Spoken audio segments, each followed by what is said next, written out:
समुद्र मंथन की कथा। धर्म ग्रंथों के अनुसार एक बार महर्षि दुर्वासा के श्राप के कारण स्वर्ग श्रीविहीन हो गया था और इंद्र सहित सारे देवता शक्तिहीन हो गए थे। ऐसे में सभी देवता भगवान विष्णु के शरण में गए। भगवान विष्णु ने देवताओं को असुरों के साथ मिलकर समुद्र मंथन करने का उपाय बताया और यह भी बताया कि समुद्र मंथन से अमृत की प्राप्ति होगी, जिसे पीकर आप सब अमर हो जाएंगे। यह बात जब देवताओं ने असुरों के राजा बलि को बताई तो वह भी अमृत प्राप्ति के लोभ में समुद्र मंथन के लिए तैयार हो गया। इसके बाद वासुकी नाग की नेति बनाई गई और मंदरांचल पर्वत की सहायता से समुद्र को मथना प्रारंभ किया गया। समुद्र मंथन से निकला विष कालकूट। समुद्र मंथन का कार्य मुख्यतः अमृत को पाने के लिए किया गया था, लेकिन कहते हैं ना कि अच्छाई के साथ बुराई भी आती है, इसलिए जितना अमृत निकलना था उतनी ही मात्रा में अथाह विष भी समुद्र के जल से निकला। यह इतना ज़्यादा तीव्र तथा विषैला था कि देवता तथा दानव दोनों विचलित हो उठे। जब उनको कोई उपाय नहीं सूझा तो सभी ने मिलकर भगवान शिव से प्रार्थना की। भगवान शिव ने सृष्टि के कल्याण के उद्देश्य से संपूर्ण विष को अपने कंठ में ग्रहण कर लिया।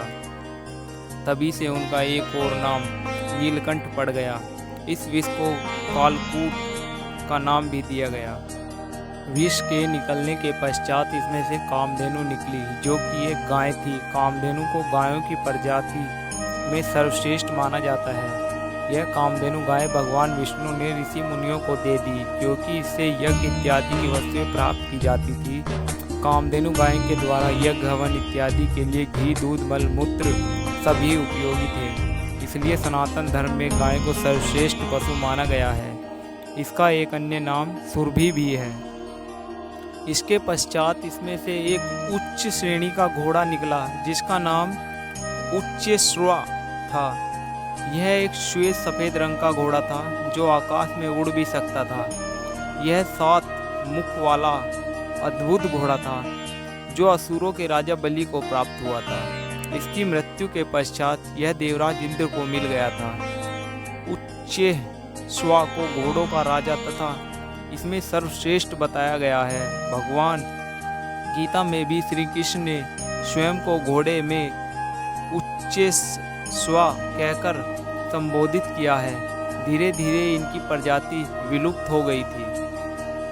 उच्चैश्रवा के पश्चात समुद्र मंथन से हाथी का जन्म हुआ। यह एक श्वेत रंग का अद्भुत हाथी था जो सभी हाथियों में सबसे श्रेष्ठ तथा महान था तथा हाथियों का राजा भी कहलाया। यह भी आकाश में उड़ने की क्षमता रखता था। यह देवराज इंद्र ने अपने वाहन के रूप में ले लिया था। इसके पश्चात देवराज इंद्र ने ऐरावत हाथी के सारे कई युद्ध लड़े तथा जीते। ऐरावत हाथी के अन्य नाम इंद्रहस्ती अर्थात इंद्र का वाहन, इंद्र कुंजर, नागमल्लह अर्थात युद्ध का हाथी, अब्रमातंग अर्थात बादलों का राजा, अर्क सोदर अर्थात सूर्य का भ्राता, श्वेत हस्ती, गज्राग्नि इत्यादि हैं। इसे ऋषि कश्यप तथा कंद्रू का पुत्र भी माना जाता है। ऐरावत के पश्चात कौस्तुभ मणि की प्राप्ति हुई, जो कि आभूषणों तथा रत्नों में सबसे अनमोल तथा बहुमूल्य था। इसका प्रकाश इतना दिव्य तथा तेज था कि चारों ओर अलौकिक प्रकाश की ज्योति छा गई थी। इसे स्वयं भगवान विष्णु ने धारण किया। द्वापर युग में भगवान कृष्ण ने जब कालिय नाग को गरुड़ के बंधन से मुक्त करवाया था, तब उस नाग ने उन्हें यह मणि पुनः लौटा दी थी। कहते हैं कि अब यह मणि फिर से समुद्र की गहराई में चली गई है। अमृत मंथन में कौस्तुभ मणि के पश्चात एक दिव्य औषधि वृक्ष कल्प वृक्ष की प्राप्ति हुई,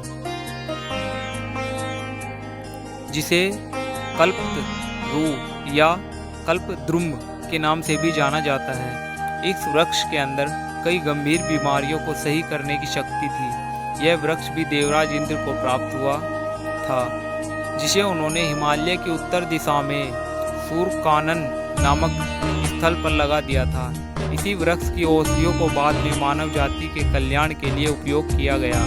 आज भी इस वृक्ष की औषधि को सनातन धर्म में अत्यधिक महत्वता दी जाती है। इसके पश्चात रंभा अप्सरा की प्राप्ति हुई। इसी समुद्र मंथन में सुंदर वस्त्रों तथा दिव्य आभूषणों को धारण किए हुए एक स्त्री प्रकट हुई, जिसे रंभा नाम दिया गया। इसे देवताओं को सौंप दिया गया तथा बाद में यह देवराज इंद्र की राज्यसभा में मुख्य नृत्यांगना बनी।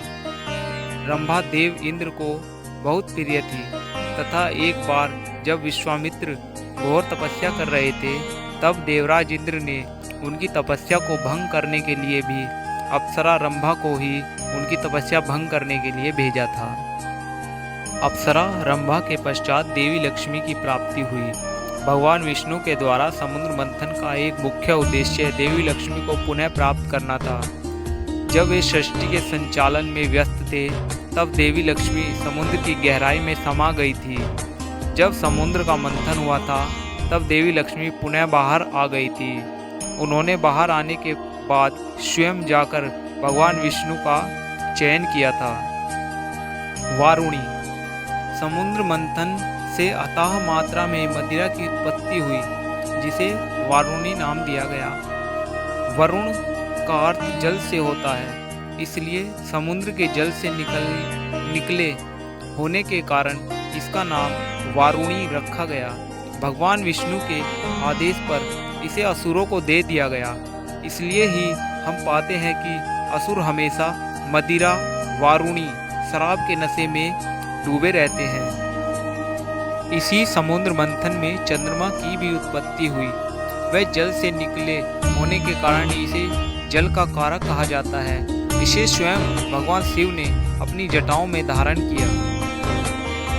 समुद्र से पंचजन्य शंख की प्राप्ति हुई।